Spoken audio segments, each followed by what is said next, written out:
This is a Let's Talk Church Safety and Security microsode with your host, Paul Buckner. So follow-up thoughts for a gun battle. There will be blood. How are you going to handle it? And you need to be mentally prepared for that. People you love may very well be on the ground. Loved ones. You may hear and will hear, if it's bad, people screaming. You may have to step over. And I don't remember the first instructor to ever tell me this, but it was a shocking moment. You may have to step over someone you care about.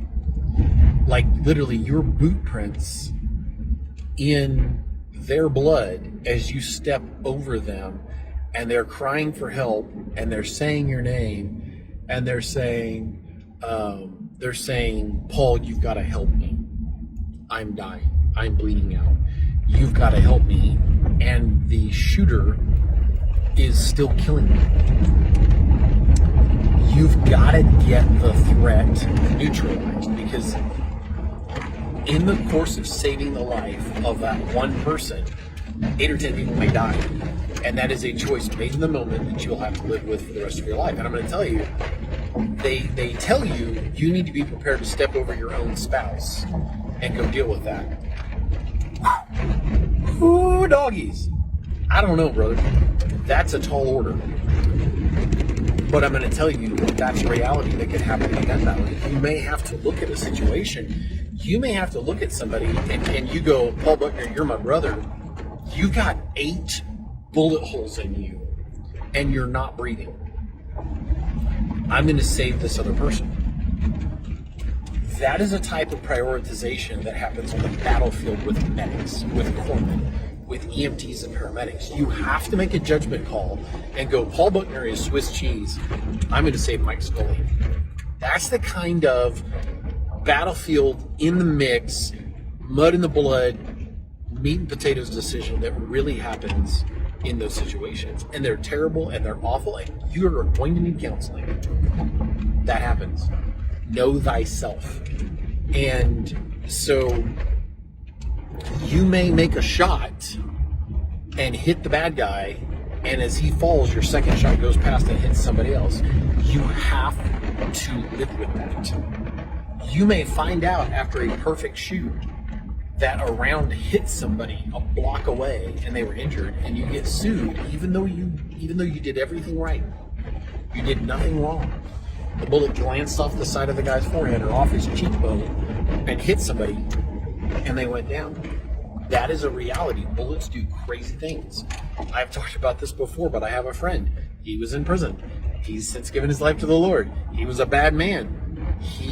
A guard was trying to save his life and hit the bad guy with 1 round, and he stepped into the second round. And because he thought the guard was trying to kill him, and a guy was sneaking up on him with a knife, and he stepped into the second round. It hit him in the buttock, and it exited his shoulder blade. It skimmed along the skin, it hit the buttock and went straight up. The guy was firing a Mini 14, and the round skipped and went straight up and exited the shoulder, and he fell. And he said it was literally a flesh wound. That's a thing that happens. Bullets do crazy things. So wrapping up the whole know thyself, now let's talk about knowing your skill sets. Like, what are skill sets that you know that you have, that in the knowing that you have these skill sets, you realize that maybe you're like, here's my strong suits, and here are the places I'm weak. And this is a really important thing to have as a conversation. Like, am I really good with people? Am I really good at de-escalating? Would people want me to be a hostage negotiator? What are some of the skill sets that you have that people might go, oh yeah, you'd be really good at that? Are you a really good shot? Are you really good with your hands? Are you a really good driver? Are you really good with medical? Do you have fantastic situational awareness? Do you have really amazing... And I was in a class, and I'm going to circle back to this in the next video, but I was in one of Matt Combs' class with Shield Force International, And I heard him talk about the fact that he was doing some work as a contractor. He looks over and sees a guy who had been, I believe he said, a Navy SEAL, and the guy was giving a very honest assessment of his skills. And he said all these people were supposed to give their skill assessments, and it's like scale of 1 to 5, and they're like 5, 5, 5, 5, 5. And he looks over, and this guy is giving himself, this is a Navy SEAL, he's giving himself, well, he's a 2 here, and he's a 3 there, and he's like a 1 there, and he's a 4 there.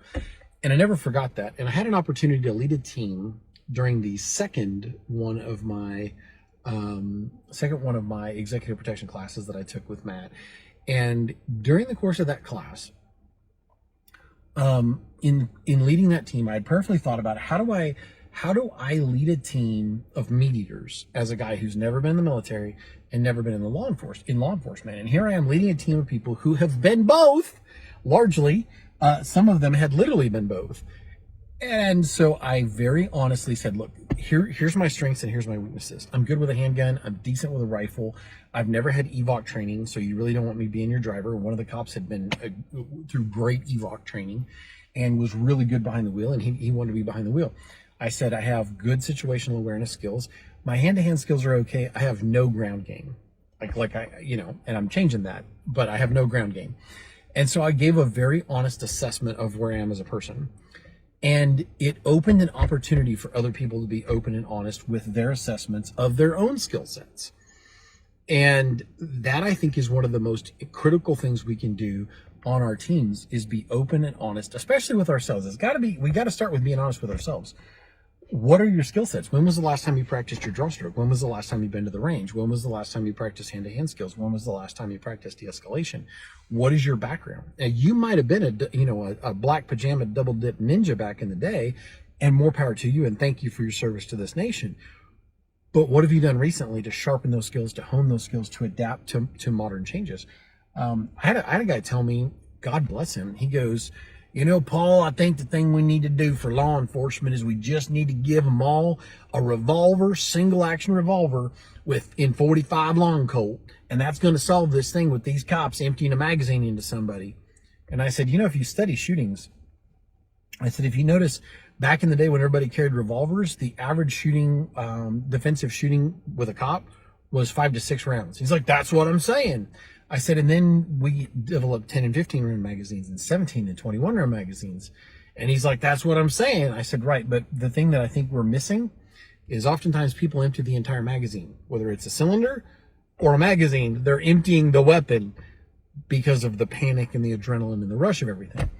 The gentleman, God bless him, he's never modernized any of his skill sets, any of his knowledge.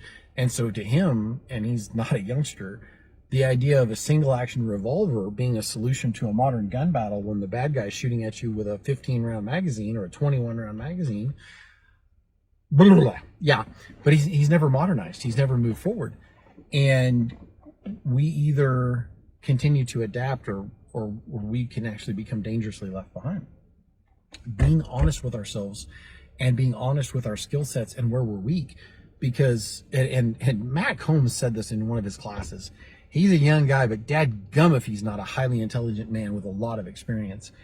And he made a comment one time that I've never forgotten. He said, would you hire yourself? And I did a video on this after his class. Would you hire yourself to protect your family? If you looked at your own resume, Paul Buckner has concealed carry permit, never goes to range, no empty-handed skills, whatever. Would you hire yourself to protect your family? If not, what are you doing to change that? Wow, that just hits you right where you live. And I will tell you, I would be comfortable with me on that team. I don't know if I would want me to lead that team that protected my family, but I would be comfortable with me being on that team. There was a time that I wouldn't have hired myself. There would have been a time that I've been like, no, hard pass. And the funny thing is, at the time, looking back, I was convinced I had this thing on lockdown. I didn't. The me from today could definitely teach the me from 10 years ago a few things. And my goal with an honest assessment of my skill sets is to keep upping that bar, because the me from 10 years from now hopefully has a vast amount of experience as a law enforcement officer and can really, with other classes and more medical and jujitsu under my belt and all of these things, could really teach the me of today a lot of things. If you enjoyed this microsode, check out the video and audio versions of the Let's Talk Church Safety and Security podcast.